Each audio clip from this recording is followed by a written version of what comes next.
Hey, what's going on guys, and today we have my best Zhong Kui build.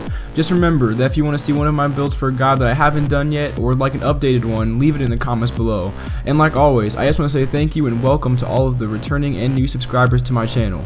But if you're brand new to my channel and enjoy my content, don't be afraid to smack that subscribe button. And if you like this video, it wouldn't hurt to take a few seconds and hit that thumbs up button as well. Now, not to offend anyone, but Zhong Kui is pretty fat, and like all other fat characters in Smite, that means he's pretty OP.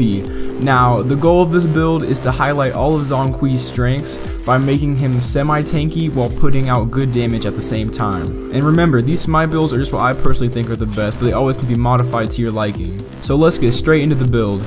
So for this build, I'm actually going to be doing something a little bit different, which I plan on doing for most of my build videos in the future, which is I'm going to be showing you how I build the character in conquest scenarios with what roles they can play, either like solo or mid, kind of like that, as well as walking you through what items I buy, as well as the relics and consumables I get at certain points in the game or on varying situations. And yeah, so for the first items that I start off with when I start the game in Conquest with Zhong is Sands of Time and Uncommon Sash, which is the first tier of Warlock Sash, as well as a mana potion for 50 gold, which will leave you with 0 gold when you leave the fountain. Sands of Time is actually a new starter item that was introduced in Season 4, and I've been using it on most of my mages actually when I play mid lane in Conquest, because of the passive on it, which makes your mana regeneration slightly faster, which can help you stay in lane longer. And don't forget, for your first relic slot,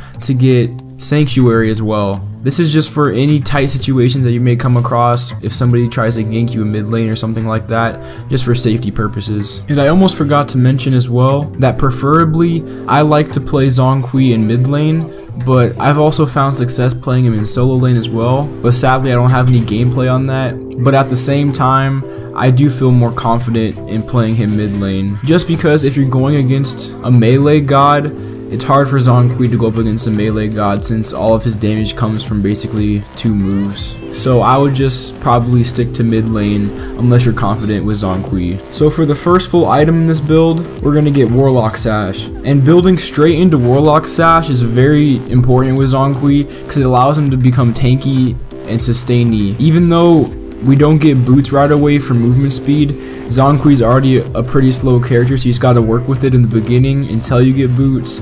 But getting your stacks early game and giving you that more health and magical power really helps you sustain in the early game. Then for the next item, we're gonna get boots, which are gonna be the shoes of the Magi. Now personally, I don't think Zhong's cooldowns are that bad, but some people do buy blue boots, but I prefer purple boots instead, just because of the more damage it allows you to do, and I can just learn to live without the cooldowns, and I'm comfortable with that. But if you want to get blue boots, you can get blue boots. I just prefer the purple boots instead.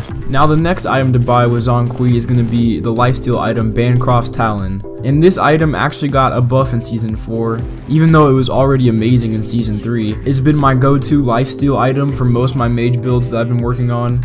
And basically the passive on it is the lower your health is, the more magical damage and power you have when you're using your abilities, which is very useful when you're in a fight and you're low on health, allowing you to get your health back super fast, as well as burst down your enemy's health. Also around this point in the game, around my second or third item, I try to get Chalice of the Oracle, which is basically unlimited wards every time you go back to the fountain. And I honestly try to get this in every single Conquest game, because Conquest games can make it or break it if your team has wards or not. So it's very useful if you're that one teammate that's always putting down wards and influencing your other teammates to put down wards as well. Then the next item in this build is Obsidian Shard, which is my go-to penetration item that you usually see in all of my mage builds most of the time. This item is just overall a great penetration item with a 33% extra magical penetration it provides, allowing you to hit tanks harder as well as anybody building protections. Also around this point, you should be hitting around level 12, allowing you to get your second relic, and I would strongly recommend getting Sprint or Heavenly Wings for your second relic, letting you run super fast when you're in trouble, just because Zhong's pretty fat like I said before, and it will allow you to escape sticky situations. Now for the 5th item of this build, we're going to buy a Gem of Isolation. This item gives you a slight boost in magical power as well as some additional health, with the passive on it being any damaging abilities slow your enemy's movement speed, which actually works very well with Zhong Kui's ultimate, which is a circle around him, and if your ghost hit your enemy while you're chasing them, it will slow them down, allowing you to catch up to them and finish them off if they're escaping. Then for the last and final item of this build, we're going to buy Rod of Tahuti, and this is just going to cap off Zhong Kui's magical power, making him as strong as he can be, putting out massive damage in short bursts to his enemies, and by now you should have full stacks on Warlock Sash as well, allowing you to be super healthy in team fights, basically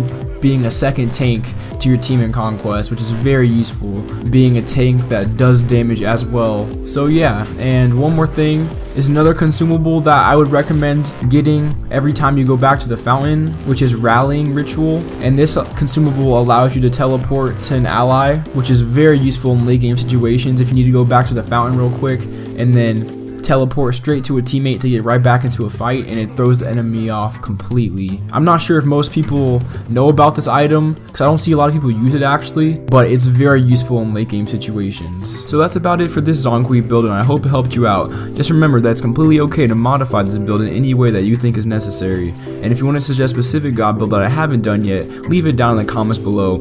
If you enjoyed this video, be sure to drop a like, and if you want to see more videos like this, then hit that subscribe button. This has been BeastxEnraged. Thank you for watching, and I'll see you in the next video.